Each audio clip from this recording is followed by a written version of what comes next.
आज़ादी के 75 वर्ष पूरे होने के उपलक्ष्य में हमने एक वीडियो सीरीज़ की शुरुआत की है। आज के इस वीडियो में हम बात करेंगे दो ऐसे क्रांतिकारी युवा के बारे में जिन्होंने 18 साल और 20 साल की उम्र में देश के लिए अपनी जानें कुर्बान कर दी थी। इन दो युवाओं का नाम था खुदीराम बोस और प्रफुल्ल चाकी।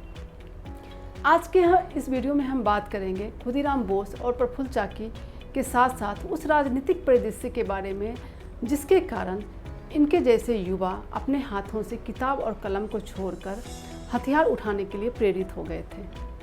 तो चलिए इस वीडियो की शुरुआत करते हैं, मगर आगे बढ़ने से पहले हमेशा की तरह आप लोगों से एक रिक्वेस्ट है, हमारे इस चैनल को सब्सक्राइब करें, वीडियो को लाइक करें और इसे ज़्यादा से ज़्यादा लोगों के बीच शेयर करें, क्योंकि आपका एक छोटा सा प्रयास हमें बहुत बड़ा मोटिवेशन देता है और हम आगे आप लोगों के लिए एक बेहतरीन कंटेंट लेकर आएंगे जो कि आपके बच्चों और युवाओं के लिए एक काफ़ी नॉलेजेबल साबित होगा।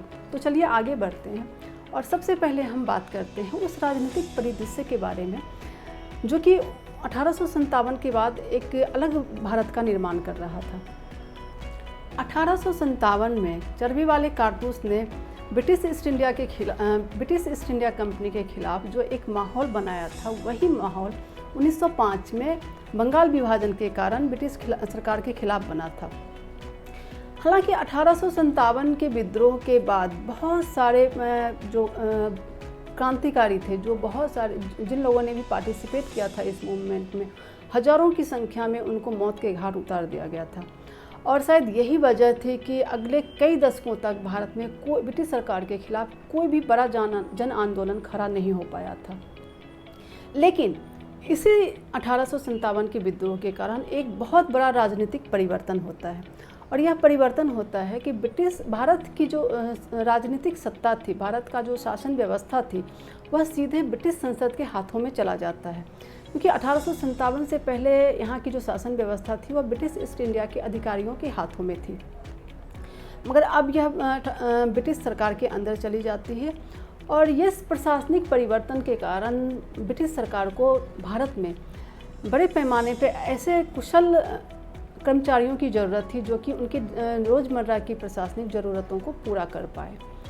और इसी ज़रूरतों को ध्यान में रखते हुए ब्रिटिश सरकार ने यहाँ पे स्कूल, कॉलेज और विश्वविद्यालयों की स्थापना करनी शुरू कर दी थी। इन संस्थाओं की स्थापना के कारण भारत में एक नए मध्य वर्ग का जन्म होता है और यह मध्य वर्ग जो था वह आधुनिक शिक्षा से लैस था और यह ब्रिटिश सरकार की नीतियों को भली भांति जानता और समझने लगा था। और यही वजह थी कि भारत में हम देखते हैं कि 19वीं शताब्दी के उत्तरार्ध में बहुत सारे राजनीतिक संगठनों की स्थापना होती है और इनमें से सबसे महत्वपूर्ण संगठन जो था वह था कांग्रेस।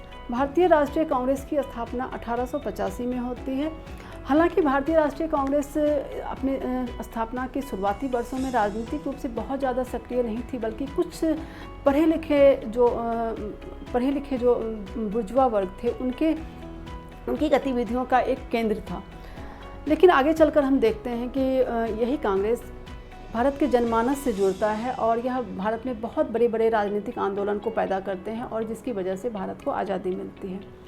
1902 में बंगाल में एक बहुत ही महत्वपूर्ण संगठन की स्थापना होती है और इस संगठन का नाम होता है अनुशीलन समिति। हालांकि इसकी स्थापना से बहुत सारे लोग जुड़े हुए थे, लेकिन जो इनकी स्थापना का जो श्रेय दिया जाता है उन्हें सतीश चंद्र बासु हैं। अनुशीलन समिति मुख्य रूप से बंगाल में सक्रिय थी और बंगाल के अलग अलग क्षेत्रों में यह अलग अलग नामों से इनके शाखाएं चलती थी। वैसे कहने के लिए तो यह एक सामाजिक संगठन था जो कि युवाओं को शारीरिक रूप से प्रशिक्षित करता था, मगर इसका गुप्त एजेंडा कुछ और ही था। गुप्त रूप से यह युवाओं को क्रांतिकारी गतिविधियों के लिए तैयार कर रहे थे और ब्रिटिश सरकार की जो नीतियां थी उसके खिलाफ लोगों के जनमानस में एक माहौल बना रहे थे। आगे हम बात करेंगे खुदीराम बोस और प्रफुल्ल चाकी के बारे में। खुदीराम बोस का जन्म 1889 में मिदनापुर के एक गांव में होता है जो कि वर्तमान में वेस्ट बंगाल में पड़ता है। इनके पिता का नाम था त्रिलोकनाथ बोस और इनकी माता का नाम था लक्ष्मी प्रिया देवी। इनके नाम के बारे में एक बहुत ही मनोरंजक कहानी है। खुदीराम बोस का जब जन्म होता है उससे पहले उनके दो बड़े भाई का जन्म होता है जो कि बहुत ही कम उम्र में उनकी मृत्यु हो जाती है। और गांव में एक टोटके के तहत खुदीराम बोस का जब जन्म होता है तो एक टोटके के तहत उन्हें उनकी बड़ी बहन अपारूपा रॉय को कुछ मुट्ठी चावल के टुकड़े, जिसे कि खुदी कहा जाता है, उसके बदले बेच दिया जाता है और इसी खुदी के कारण इनका नाम खुदीराम बोस पड़ता है। मगर खुदीराम बोस के जीवन में कुछ और ही लिखा होता है। जब ये 6 साल के होते हैं तो इनकी माता का और कुछ ही महीनों बाद इनके पिता का डेथ हो जाता है। जब ये 6 वर्ष के होते हैं तो इनकी माता की मृत्यु हो जाती है और कुछ ही महीनों के बाद इनके पिता की मृत्यु हो जाती है और इन्हें अपनी बड़ी बहन जिनके पास इन्हें बेचा गया था उनके पास शिफ्ट होना पड़ता है और इनकी आगे की पूरी शिक्षा दीक्षा और पालन पोषण इनकी बड़ी बहन और इनके बहनोई के निरीक्षण में होता है। दूसरी तरफ हम प्रफुल्ल चाकी की बात करते हैं तो उनका जन्म खुदीराम बोस के जन्म से 1 साल पहले 1888 में बांग्लादेश के एक गांव में होता है। इनके पिता का नाम राजनारायण चाकी था और इनकी मां का नाम था स्वर्णोमयी देवी। ये अपने माता पिता की 5वीं संतान थे। इनके पिता जो थे वो ब्रिटिश सरकार के अंतर्गत कार्यरत थे और इनकी आर्थिक स्थिति का अपेक्षाकृत अच्छी थी। प्राथमिक शिक्षा खत्म करने के बाद यह अपने बड़े भाई के साथ रंगपुर चले जाते हैं और वहाँ पे रंगपुर जिला स्कूल में यह अपना एडमिशन करवाते हैं। मगर कुछ राजनीतिक गतिविधियों में शामिल होने के कारण इन्हें स्कूल से निकाल दिया जाता है और दोबारा यह रंगपुर नेशनल स्कूल में अपना एडमिशन करवाते हैं। रंगपुर नेशनल स्कूल में इनकी मुलाकात कई क्रांतिकारी युवाओं से होती है और यह अनुशीलन समिति के संपर्क में आते हैं। इसी समय रंगपुर में बारिंद्र घोष का आगमन होता है। बारिंद्र घोष जो कि अरविंदो घोष के छोटे भाई थे और अनुशीलन समिति के बहुत ही प्रभावशाली नेता थे। बारिंद्र घोष से मुलाकात के बाद यह अनुशीलन समिति को ज्वाइन करते हैं और बारिंद्र घोष के साथ काम करने लगते हैं। बारिंद्र घोष ने इन्हें कुछ क्रांतिकारी गतिविधियों में शामिल होने के लिए इन्हें कुछ टास्क भी दिया। हालांकि एक ब्रिटिश अधिकारी को मारने का इन्हें जिम्मा दिया गया था, लेकिन कुछ ऐसी घटनाएं होती हैं और यह काम नहीं हो पाता है। इसी दौरान 1905 का वक्त आता है और ब्रिटिश सरकार बंगाल प्रेसिडेंसी जो कि एक बहुत बड़ी प्रेसिडेंसी थी, उसको विभाजित कर देती है। कहने के लिए तो यह एक प्रशासनिक निर्णय था, क्योंकि बंगाल प्रेसिडेंसी का जो पूरा क्षेत्रफल था वो काफ़ी बड़ा था और किसी एक सेंटर से उसे चलाना काफ़ी मुश्किल था और इस वजह से इसे विभाजित करने का निर्णय लिया जाता है। लेकिन कहीं ना कहीं इसके पीछे ब्रिटिश सरकार की मंशा राजनीतिक जो गतिविधियां चल रही थी उसे ख़त्म करना था, क्योंकि जो निर्णय लिया गया था वह धर्म के आधार पर लिया गया था। जो ईस्ट बंगाल था जहाँ पे मुस्लिम आबादी ज़्यादा थी उसे अलग कर दिया गया और वेस्ट बंगाल जहाँ पे हिंदू आबादी ज़्यादा थी उसे अलग कर दिया गया। तो कहीं ना कहीं यह ब्रिटिश सरकार का जो यह निर्णय था वह राजनीति से प्रेरित था और इस बात को जो उस समय के कांग्रेस के नेता थे या फिर जो क्रांतिकारी युवा थे वह इस बात को भली भांति जानते और समझते थे। और यही वजह थी कि 1905 में कांग्रेस का पहला सबसे बड़ा जन आंदोलन शुरू होता है और जिसे स्वदेशी मूवमेंट कहा जाता है। यह कांग्रेस का पहला सबसे बड़ा आंदोलन होता है और यह अहिंसक आंदोलन होता है। पहली बार किसी आंदोलन में विदेशी सामानों के बहिष्कार की जो एक पॉलिसी अपनाई जाती है कांग्रेस के द्वारा। लेकिन इस वीडियो में हम स्वदेशी आंदोलन के बारे में बात नहीं करेंगे, इसकी चर्चा हम किसी और वीडियो में करेंगे। आज के इस वीडियो के जो हमारे नायक हैं वो हैं प्रफुल्ल चाकी और खुदीराम बोस, तो हम उन्हीं के ऊपर अपनी पूरी चर्चा को कायम रखते हैं। 1905 में जो एक आंदोलन चल रहा था, उस दशक में जो एक क्रांतिकारी गतिविधि चल रही थी, इसकी वजह से बहुत सारे क्रांतिकारियों को पुलिस द्वारा पकड़ा जा रहा था और उन्हें कड़ी से कड़ी सज़ा दी जा रही थी। और ये सज़ा देने वाले जज थे डगलस किंग्सफोर्ड। डगलस किंग्सफोर्ड के इस निर्णय के कारण बहुत सारे क्रांतिकारियों को काफ़ी कड़ी सज़ा दी गई थी और अनुशीलन समिति डगलस किंग्सफोर्ड को हर हाल में ख़त्म करना चाहती थी। उन्होंने प्रयास भी किया मगर इस प्रयास में वो सफल नहीं हो पाते हैं। फिर आगे चलकर ब्रिटिश सरकार ने डगलस किंग्सफोर्ड का ट्रांसफ़र, उनका प्रमोशन करते हुए उनका ट्रांसफ़र बिहार के मुजफ्फरपुर में कर देती है। अनुशीलन समिति हर हाल में डगलस किंग्सफोर्ड को उनके किए की सज़ा देना चाहती है और इसके लिए चुना जाता है खुदीराम बोस और प्रफुल्ल चाकी को। इन दोनों को बम बनाने की ट्रेनिंग दी जाती है और यह ट्रेनिंग देने वाले होते हैं हेमचंद्र कानून को अनुशीलन समिति के एक बहुत ही प्रभावशाली मेंबर होते हैं और इन्हें ख़ास तौर पे पेरिस भेजा जाता है, जहाँ पे इन्होंने बम बनाने की ट्रेनिंग ली। वापस आकर यह जो भी युवा अनुशीलन समिति से जुड़े हुए थे, उन्हें ये बम बनाने की ट्रेनिंग देते हैं। खुदीराम बोस और प्रफुल्ल चाकी को भी बम बनाने की ट्रेनिंग इन्होंने ही दी थी। ये दोनों युवा मुजफ्फरपुर जाते हैं और वहाँ पे एक धर्मशाला में रुकते हैं, और यह धर्मशाला होता है कृष्ण मोहन बंदोपाध्याय का। इस धर्मशाला में रुकने के क्रम में इन दोनों ने अपना नाम भी परिवर्तित किया, क्योंकि अपनी ओरिजिनल पहचान को छुपाना इनके लिए बहुत ज़रूरी था। जहाँ खुदीराम बोस ने अपना नाम रखा था हरेंद्र सरकार, वहीं प्रफुल्ल चाकी ने अपना नाम रखा था दिनेश चंद्र राय। लगभग हफ्ता 10 दिन तक ये दोनों ही स्कूल स्टूडेंट बनकर डगलस किंग्सफोर्ड की सारी गतिविधियों का निरीक्षण करते रहे, और आखिर वह दिन आता है जिस दिन इन दोनों ने डगलस की हत्या करने का निर्णय लिया, पूरी प्लानिंग की। 29 अप्रैल का दिन चुना गया, और शाम के 7 बजे, लगभग 7 से 8 के बीच में, जबकि डगलस यूरोपियन क्लब में जाते हैं कुछ वक्त बिताने के लिए। ये दोनों यूरोपियन क्लब के गेट पे जाके खड़े हो जाते हैं और डगलस के क्लब से निकलने का इंतज़ार करने लगते हैं। वह दिन आ जाता है जब खुदीराम बोस और प्रफुल्ल चाकी ने डगलस की हत्या करने का निर्णय लिया, और वह दिन होता है 29 अप्रैल का दिन। लगभग शाम के 7 बजे दोनों यूरोपियन क्लब जहाँ पे डगलस हर रोज़ शाम को जाया करते थे वक्त बिताने के लिए, जाके वहाँ उसके गेट पे खड़े हो जाते हैं और डगलस के निकलने का इंतज़ार कर रहे होते हैं।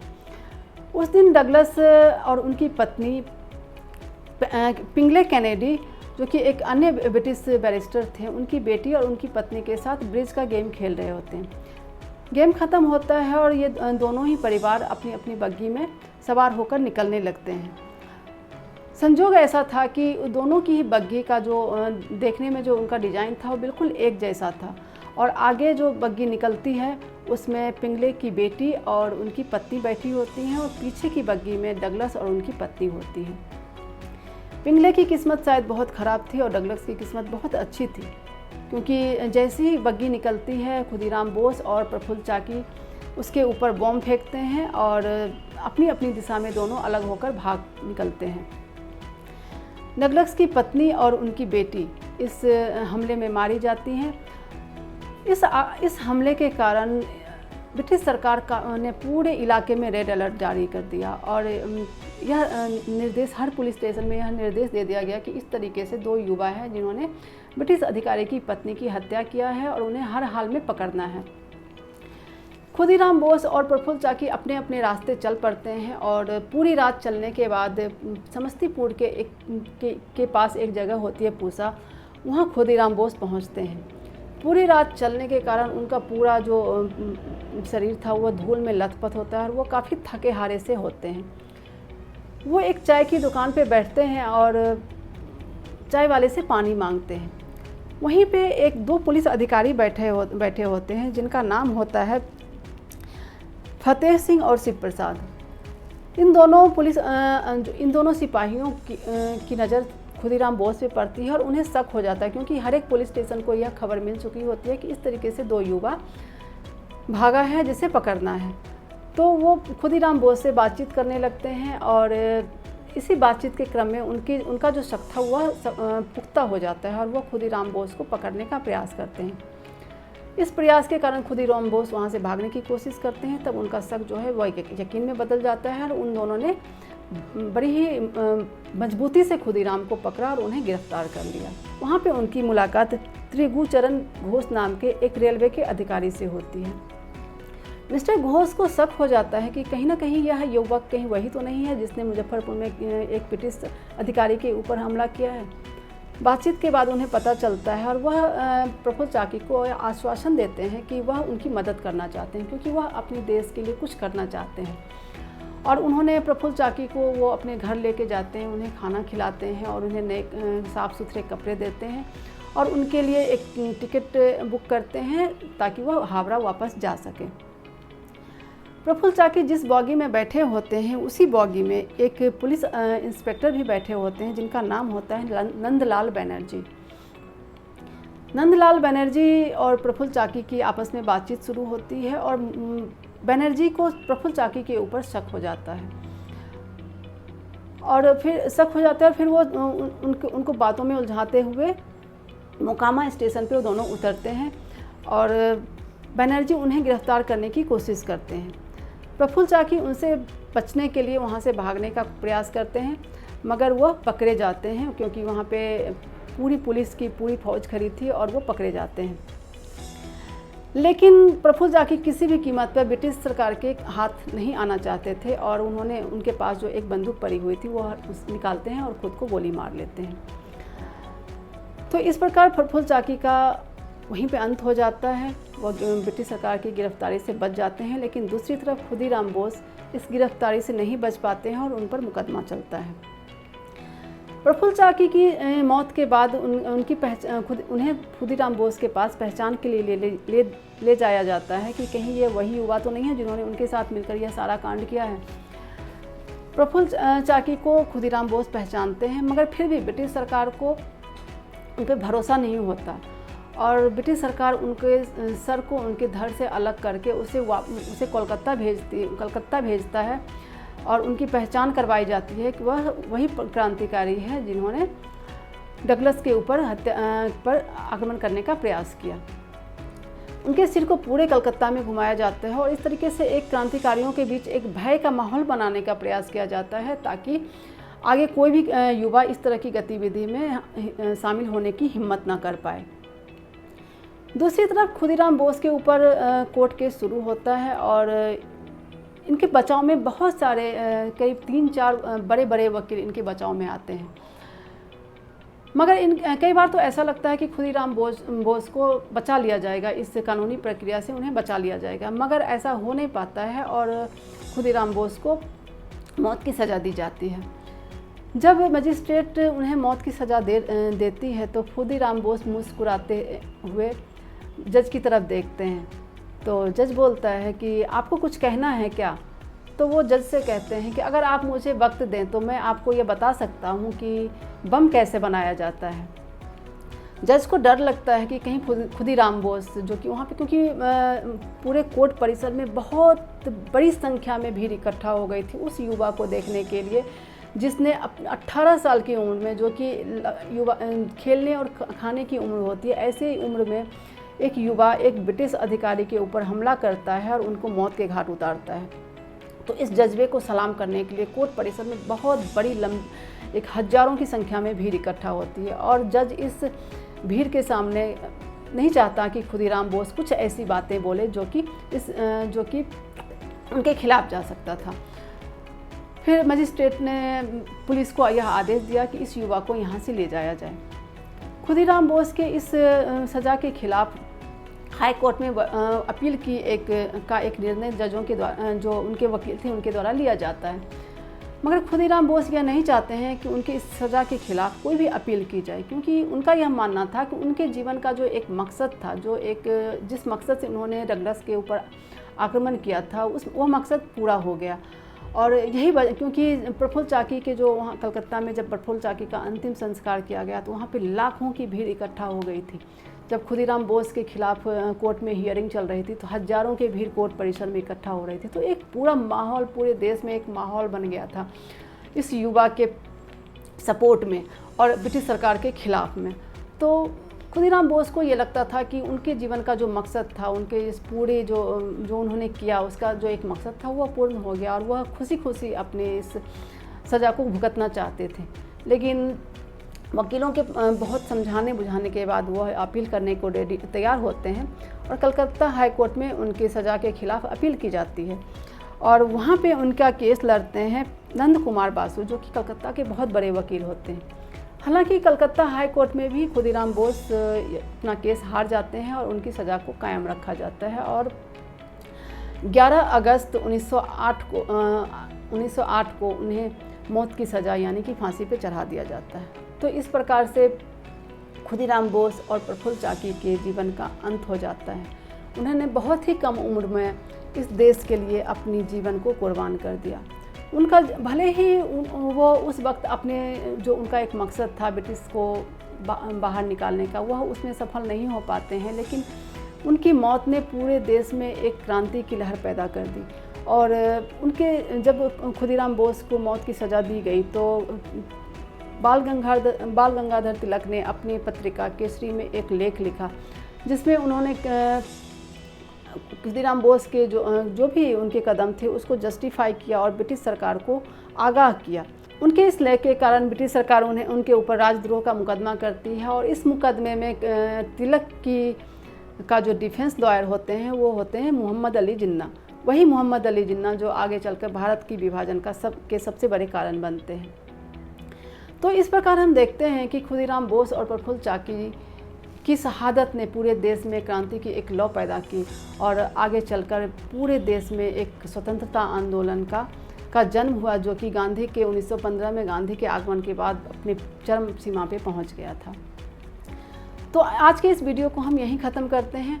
अगर आपको यह वीडियो पसंद आया है तो इसे लाइक ज़रूर करें, अगर पसंद नहीं आया तो इसे डिसलाइक भी कर सकते हैं और इसे ज़्यादा से ज़्यादा लोगों के बीच शेयर कीजिए, क्योंकि हमारे देश की आज़ादी को दिलाने में बहुत सारे लोगों ने अपनी जानें कुर्बान की। तो उनकी कहानी हमारी आने वाली पीढ़ी जाने, यह उनका अधिकार है और यह हमारा कर्तव्य है।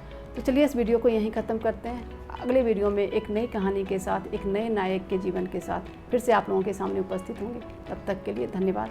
Thank you.